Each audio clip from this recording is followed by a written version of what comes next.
الحمد للہ والصلاة والسلام علی رسول اللہ، اما بعد۔ اعمال کی قبولیت کی فکر کرنا یہ اللہ تعالیٰ کی خاص نعمت ہے۔ اللہ تعالیٰ نیک اعمال کے بعد جس بندے کو یہ فکر عطا کر دے کہ پتہ نہیں یہ تیرا عمل اللہ کے ہاں قبول ہے کہ نہیں ہے، تو اپنے عمل کی قبولیت کے لیے دعا کر، فکر مند رہ، تو اس بندے پر اللہ تعالیٰ نے بہت بڑا انعام کر دیا۔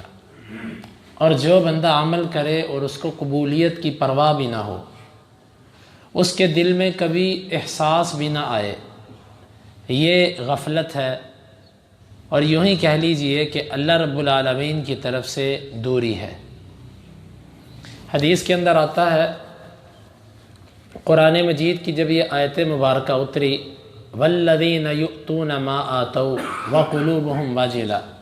انہم الی ربہم راجعون،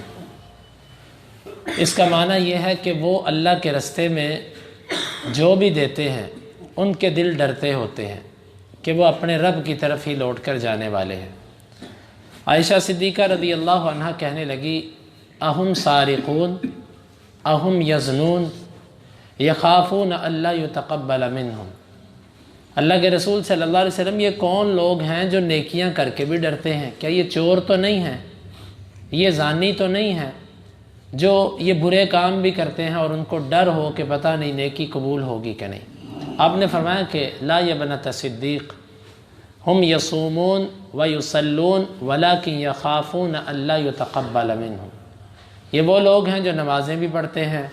روزے بھی رکھتے ہیں، اس کے ساتھ ساتھ اللہ سے ڈرتے ہیں کہ پتہ نہیں یہ اللہ کے ہاں قبول ہوگا کہ نہیں ہوگا۔ یہ احساس کہ میں نے نماز پڑھی ہے، اس کے بعد انسان مختلف ہمارے مزاج ہیں، ہم میں سے اکثر ایسے ہیں جو غفلت کا شکار، نماز پڑھی بس ایسے جیسے ایک ذمہ داری ادا کر دی، اور کوئی اس کے بعد اس کی فکر، اس کی پرواہ، اس کے لیے خیال اپنے دل کے اندر ہم نہیں رکھتے۔ کچھ لوگ ایسے ہوتے ہیں کہ وہ نماز پڑھنے کے بعد جب استغفر اللہ کہتے ہیں تو وہ ایک احساس اپنے دل کے اندر لے کر آتے ہیں۔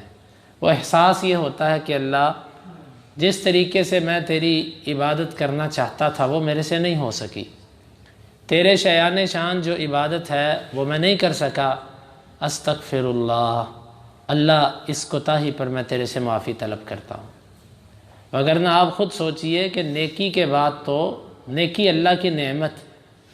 نعمت جب مل جائے تو اس کے بعد شکر ادا کیا جاتا ہے، لیکن نماز جیسی عظیم نعمت ملنے کے بعد استغفار کیوں بتایا گیا؟ حقیقت تو اللہ تعالیٰ جانتا ہے، لیکن اللہ جس طریقے سے نماز ادا ہونی چاہیے تھی وہ نہیں ہو سکی، میں تیرے سے اس کی معافی چاہتا ہوں۔ اور جب کسی بندے کے اندر اللہ تعالیٰ یہ کیفیت پیدا کر دے تو اس کا عمل دن بہ دن بہتر ہونا شروع ہو جاتا ہے،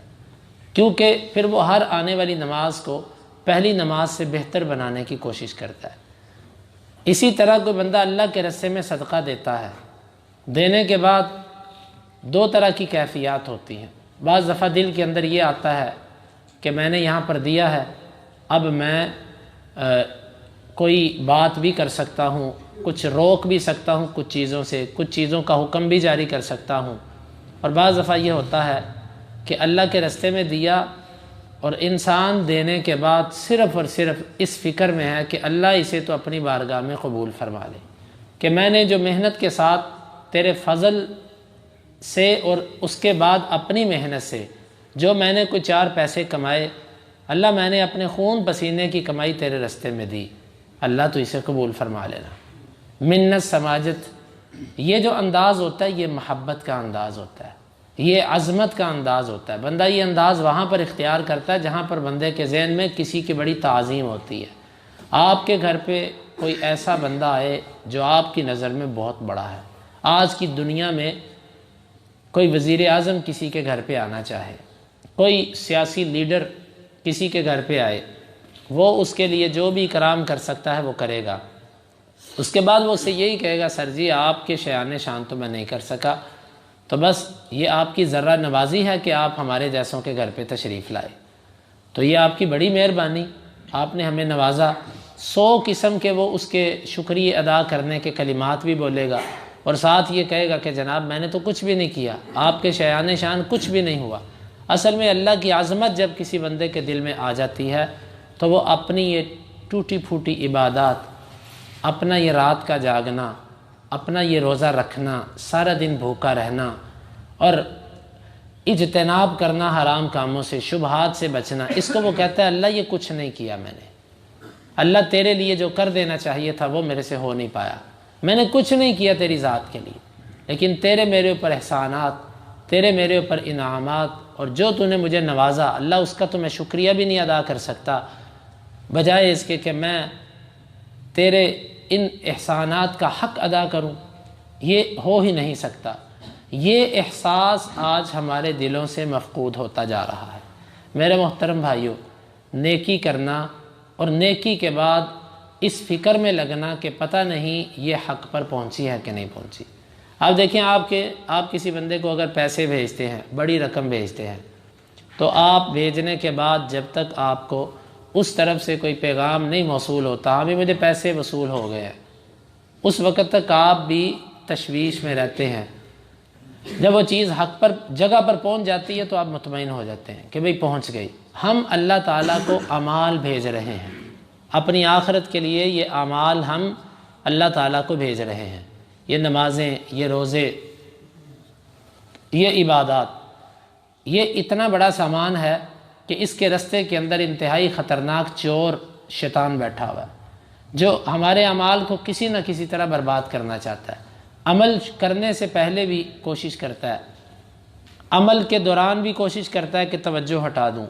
عمل کے بعد بھی کوشش کرتا ہے وہ کسی نہ کسی طرح اس کو ضائع کروا دے۔ بس میرے بھائیوں، جب دل کے اندر یہ احساس بیٹھ گیا نا، یہ احساس بیٹھ گیا کہ پتہ نہیں اللہ کے ہاں یہ عمل قبول ہے کہ نہیں ہے، اللہ کی عظمت جب بیٹھ گئی، پھر انسان کے اندر بہتری کی جو ہے وہ بنیاد رکھی جاتی ہے، پھر دن بدن وہ اپنے آپ کو بہتر کرنے کی کوشش کرتا ہے۔ اللہ تعالیٰ سے دعا ہے اللہ تعالیٰ ہمیں ان روزوں کے ساتھ ساتھ اس احساس کو بیدار کرنے کی توفیق عطا فرمائے کہ اللہ آج ہم تقریباً آدھا رمضان گزر گیا 14 اور کل 15، آدھا رمضان گزر گیا، تو پتہ نہیں یا رب العالمین ان روزوں میں سے کتنے کے روزے تیرے ہاں قبول ہوئے ہیں، اور پتہ نہیں ایک بھی ہوا ہے کہ نہیں ہوا، اور روزے رکھ کے پتہ نہیں میرے سے جو روزوں کا اصل مقصد تھا اللہ میں اس تک پہنچ پایا ہوں کہ نہیں پہنچ پایا۔ تو یہ ضروری ہے کہ ہم میں سے ہر بندہ اپنی فکر کرے، اللہ تعالیٰ ہمیں اپنے اندر اس احساس کو پیدا کرنے کی توفیق عطا فرمائے۔